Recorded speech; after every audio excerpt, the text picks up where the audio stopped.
ወይዘሮ ባዩሽ ከእስር ቤት የሚያወጣት አንድ ተንከሲስ ሰውዬ ጋር እያወራች ነው እና ምንም ችግር እንደሌለና ከእስር ቤት እንደሚያወጣትም ቃል ገብቶላታል ለአቶ መስፍን። ወይም ደግሞ አቶ መስፍን እስር ቤት ከነ ሰላምና ከምናሴ ጋር ሊጠይቃት ሄዶ ለወይዘሮ ሜላት ወይም ደግሞ በወይዘሮ ሜላት ላይ ስላደረግኩን ነገር በፍጹም ምንም ነገር አልጸጸትም፣ ደግሜ እልሃለሁ በሜላት ላይ እስካሁን ድረስ ባደረግኩት ነገር ቅንጣት ታህልም አልጸጸትም ስትል መልሳለታለች።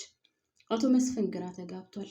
ይህን ያክል ባለቤቴ ወይም ደግሞ ሜላት ምን አድርጋሽ ነው በዚህ ደረጃስ የምታያት? ቤታችን እርግብ ልጃችን ያልሆነችውን ልጃችሁ ናት ብለሽ አምጥተሽ እሱ ብቻ አልበቃሽ ብሎ ሜላትንም ለመግደል ሙከራ አድርገሽ ነበር ሲላት፣ እና ታዲያ ምን ይገርማል? ባደረግኩን ነገር በጭራሽ አልጸጸትም ስትል ነበር የመለሰችለት። ደግሞ ከእስር ቤት አወጣሻለሁ ብሏት ስለነበረ ያ በቃሉ የሚባለው የሆነ ተንከሴት ሽማግሌ እሱን ምርኩዝ አድርጋ ወይም ደግሞ እሱን መከታ አድርጋ በፍጹም ምንም መስሎ አልታያትም። እንደውም አቶ መስፍን እሷን ጠይቀው ከተመለሱ በኋላ ሜላት የዚች ሴትዮ ለምን እንደምታዝኝላት አላቅም፣ እሷ ግን አንቺን እኔ ከእሷ ላይ እያደረግኩትን ወይም ደግሞ እስካሁን ድረስ በእሷ ላይ የፈጸምኩትን ነገር ቅንጣት ታክልም አልጸጸትበትም ስትል ነግራኛለች ነበር ያላት። ሰላም ጤና ይስጥልኝ ውድና የተከበራችሁ ውድ የቻናሌ ቤተሰቦች ብያላችሁበት ሰላማችሁ ብዘዝት ትርፍርፍ ይበልልኝ። ወደ ቻናሌ ስለመጣችሁ ከልብ አመሰግናለሁ። ለቻናሉ እንግዲህ የተለመደውን አዲስ ከሆናችሁ ላይክ እና ሰብስክራይብ አድርጋችሁ ቤተሰቦች ደግሞ ወይም ነባር ቤተሰቦች ቪዲዮ ሲደርሳችሁ በላይክ እንድትጀምሩት እያልኩኝ ሀሳብ አስተያየታችሁንም እንድታካፍሉኝ ይፈልጋለሁ። ስለ ወይዘሮ ባዩሽ ምን ትላላችሁ? ወይዘሮ ሜላትስ በዚህ ደረጃ የዋህነትና በዚህ ደረጃ ሞኝነቷስ የት ያደርሳት ይሆን? እርግጠኛውን የምነግራችሁ ወይዘሮ ሜላት አሁን ወይዘሮ ባዩሽ ከእስር ቤት ትወጣለች። ከእስር ቤት ወጥታ ደግሞ አሁንም በድጋሚ ያን ቤት ትርምስምሱን ነው የምታወጣው። የሚገርመው የሜላት ነው ደግሞ አሁንም ትራራላታለች፣ አሁንም ታዝንላታለች። እንዴት ናት? ደህና ናት ወይ? እኔማ እንደው ከእስር ቤት ተፈታ ባገኛት ብዬ እላለሁ እያለች የጅል ወሬዋን ታወራለች። እሷ ግን እስከዛሬ ድረስ በቤተሰቦቿ በራሷ ላይ ስላደረገችው ነገር ቅንጣት ታክልም እንደማትጸጸት ነው ስትናገር የነበረው። ነገር ግን ወይዘሮ ሜላት እንዴት ብታዩ ነው? በዚህ ደረጃስ ጓደኛዋ ብትሆን ታዲያ እንዴት ብትመለከተው ነው? ሲቀጥል ወይዘሮ ባዩሽ ለአቶ መስፍን እሱን እንደወሰደችበት በህይወቷ ውድ የሆነውን ነገር ስለወሰደችባት እንደሆነ ይህንን ነገር ያደረገችውም ነግረዋለች። እሱም ደግሞ ምንድን ነው እሷ እየወሰደችብሽ ምንድን ነው እስኪ ንገሪኝ ስላት፣ አንተን ነው እየወሰደችብኝ፣ አንተን በጣም እወድህ አፈቅርህ ነበር። ነገር ግን እሷ ከመጣች በኋላ አንተም ቅንጥስ ብለህ እሷ ጋር ሆንክ፣ ጭራሽ እኔን መጥላት ጀመርክ። ነገር ግን እኔ በጣም እወድ ነበር አፈቅረ ነበር። ከዛም ባለፈ ደግሞ እኔ እናንተ ሜላት ከመምጣቷ በፊት አንድም ቀን ተጣልተን አናቅም። ስለዚህ እኔ የምወደውንና የማፈቅረውን ውድ ውስጤ የሆነውን ሰው ቀምታኛለች። ከዛ ጊዜ ጀምሮ እሷን ጠለኋት። በቃ በነገር ምርዝ አድርጌ ነው የያዝኳት ስትልም ለአቶ መስፍን ነግረዋለች። አቶ መስፍንም በዚህ ደረጃ ስለ ጓደኛሽ እንደዚህ ትያለሽ፣ በጣም ነው የምታሳፍሪው፣ ከዚህ እስር ቤት በስብሰሽ ትቀሪያለሽ ስላት፣ እሱን በሚቀጥለው የምናየው ይሆናል፣ ማን በስብሶ እንደሚቀር ደግሞ አሳያለሁ ስትል ለአቶ መስፍን መልሳለታለች ማለት ነው። ይሄን ማለት እንግዲህ እርግጠኛ ሆና ወይም ደግሞ 100% እርግጠኛ ሆና ከዛ እስር ቤት እንደምትወጣ ነው። አቶ መስፍንም ለሜላት መጥቶ እሷ ከእስር ቤት እንደምትወጣ ነው እርግጠኛ 100% ሆና ነው ስታዋራኝ የነበረው ሲልም ለሜላት መልሶላታል። ሜላትም እረ በፍጹም ይህ ነገርም አይሆንም፣ ማን ነው ከእስር ቤት የሚያስወጣ ስትልም እንግዲህ ትንሽ እየተሰማን ነበር። ያም ሆነ እሷ ናት አሁን ወይዘሮ ባዩሽ እንደዚህ እንድትሆን ከእስር ቤትም ከወጣች እንድትወጣ እያገዘች ያለችው ወይዘሮ ሜላት ናት ማለት ነው። በሌላ በኩል እንግዲህ ሀኒቾ ማለት ሰላምዬና ምናሴ የሚለው ነበር። ሰላምዬ ወይዘሮ ባዩሽን ስታያት ደሟ ነበር የፈላው። እባካቸውን ልቀቁኝ፣ አንድ ጊዜ አናቷን ልበላት እያለች ነበር። ያው ግን ፖሊስ ጣቢያ ስለነበረ ግዴታ ምናሴ እጇን ጎትቶ ወደ ውጭ አስወጣታል።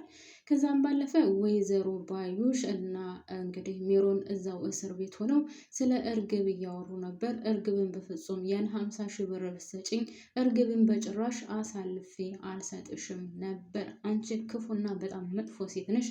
እኔም ሴተኛ ዳሪ የሆንኩት በአንቺ ምክንያት ብላ እንግዲህ ወደኋላ መለስ ብላ ያደረገቻትን ነገር እያስታወሰች ስትነግራት ነበር። እውነትም በእሷ ምክንያት ነው፣ እባክሽን ጊዜ ስጭኝ፣ ተይ እኔ ብር አጥቼ ነው ስትላት፣ አንቺ እኮ ሴት ነሽ፣ ሰውነትሽን ተጠቅመሽ መኖር ትችያለሽ ማለት ያው ሴተኛ አዳሪ ሁኚ ስትልም እንግዲህ ለሜሪ ብላት ነበር። ያን ሁሉ ወደኋላ መለስ ብላም እየነገረቻት ነበር። እሱ ብቻም ሳይሆን እርግብን ምን ያክል ስታሰቃያት እንደነበረ እና እርግብ ደግሞ ለሜሪ ምን ያክል የዋህ ቅን በጣም ጥሩ ጓደኛዋ እንደሆነችም ስትመሰክርላት ነበር ማለት ነው። እንግዲህ አቶ በቃሉ የሚባለው ሰውዬ ወይዘሮ ባዩሽን አስፈታሻለሁ ችግር የለውም ያላት ሰውዬ እሷ ማለቴ ሜሮን እንዳትከስሽ፣ ሜሮን ከከሰሰችሽ በጣም ከባድ ነው የሚሆነው ሲላት፣ በእሷ በኩል ችግር የለውም እሷ አታስቸግረኝም ብለዋለች። ያው እንግዲህ ሜሮን በሆነ ነገር አታላ እንዳትከሳት ታደርጋለች። ሲቀጥል የምትከሳትም አይመስለኝም ማለት ነው። በሌላ በኩል የተምቹና የእርግብ ጉዳይ ነው። አሁንም ስለ ወርቁ ጉዳይ እየተጨቃጨቁ ነው። በወጣ በገባ ቁጥርም ወርቁ ማለቴ ፖርሳው የታል? ፖርሳው ማለት እኮ ለእኔ ህይወቴ ነው አንተ ስለማታውቅ እንጂ እያለች እየጨቀጨቀችው ነው። እንግዲህ ከጭቅጭቁ ብዛትና በወጣ በገባ ቁጥር ስለምጨቀጭቀው ፖርሳውን ካላመጣ ከአንተን አልፈልግህም እያለች በጣም እያበሳጨችው ስለነበር እንደውም አንድ ቀን አብሮ በተኙበት ሌሊት ወጥቼ ሄዳለሁ ሲልም እርግብን ብሏት ነበር። ነገር ግን በፍጹም ወጥታ አትሄድም፣ ነገ ትሄዳለህ ስትል እምቢ ብላ ታስቀረዋለች። ትምቹ ግን የተሰማው እዚህ ላይ አንቺ እኔን ሳይሆን ፖርሳውን ብቻ ነው የምትወጂው፣ እኔ ግን እወድሻለሁ፣ አፈቅርሻለሁ፣ ስለምወድሽም ነው መሰለኝ እንደዚህ የምታደርገኝም ሲላት ነበር። እንግዲህ እንደዛ ብሎ ከእርግብ ጋር ተለያይቶ ሀኒቾ ጋር መጥቶ ነበር። ሀኒቾን ደግሞ ፖርሳውን ስጭኝ ብሎ ሲላት ፖርሳውን ስትፈልገው እንግዲህ ፖርሳው ከተቀመጠበት ቦታ የለም። ነገር ግን አቶ ኖላዊ ከወይዘሮ ሜላት እጅ እንዲገባ አድርጎታል። ተምቹ በጣም ከሚገባው በላይ አዝኗል። ሀና ፖርሳው የለም ስላለችው ማለት ነው። ማለት እንትን አላለውም፣ ደስ አላለውም። የመጨረሻ ነው የከፈው። እንግዲህ ሄዶም ከሰዎቹ ጋር ሂጅ ነበር፣ ነገር ግን ፖርሳው የለም ይላታል። እርግብን በጣም አብዳለች። እሱ ብቻም ሳይሆን ሀኒቾ ለእዝራ ስትነግረው እቤት ውስጥ የሆነ ሰው አደራ አስቀምጦ ነበር፣ ጠፋብኝና በጣም ደብሮኛል እያለች ለእዝራም ስትነግረው ነበር። ሀኒቾ በፖርሳው ወይም ደግሞ ፖርሳው በመጥፋቱ በጣም ከሚገባው በላይ ተሰምቷት፣ ነገር ግን አባቷ ወስዶ ለወይዘሮ ሜላት እንደሰጣት የምታውቀው ነገር የለም ማለት ነው። ከዛም ባለፈ እርግብና ተምቹ አሁንም እየተጨቃጨቁ ነው ያሉት ማለት ነው። ወደኔ የተከበራቸው ቤተሰቦች ሀኒቾ የቤቱ አድራጊ ፈጣሪ ስለሆነች አቶ መስፍንን ማረጋጋት አለብሽ ተብላ ተጠርታ አቶ መስፍንን አረጋግተዋለች ማለት ነው። ሰላምና ምናሴ አንቺን ይሰሙሻል፣ አንቺ መፍትሄ አታጭም፣ ስለዚህ እባክሽን አባዬን አረጋጊው፣ ወይዘሮ ባዩሽን ሄዶ እገላታለሁ እያለ ነው ሲሉ ያስረዷታል። እሷን በፍጹም ይህን ነገርማ አያደርግም፣ አባዬን እኔ ማጣት አልፈልግም ገና ሳልጠግበው ስትልም እንግዲህ ከወንድሞቿና ከእህቷ ፊት ስትናገር ሰምተናል ማለት ነው። እሱ ብቻም ሳይሆን ሀኒቾ እናቷ ወይዘሮ ሜላትንም ማየት ይችላል ወይ ምናምን እያለችው ብቻ ከወይዘሮ ሜላት ጋር ያላትንም ግንኙነት ጠበቅ እያደረገችው ነው። ግን እዚህ ላይ አቶ ኖላዊን ረስተዋለች፣ በፍጹም እያስታወሰችው አይደለም ማለት ነው። ያን ያክል አትሄድም፣ ትምህርት ቤት ትሄዳለች። ከትምህርት ቤትም እንግዲህ የምትሄደው ወደ እነ ወይዘሮ ሜላት ቤት ነው ማለት ነው። ያን ያክል አቶ ኖላዊን እየተንከባከበችው ወይም አብረው እየሆነች አይደለም።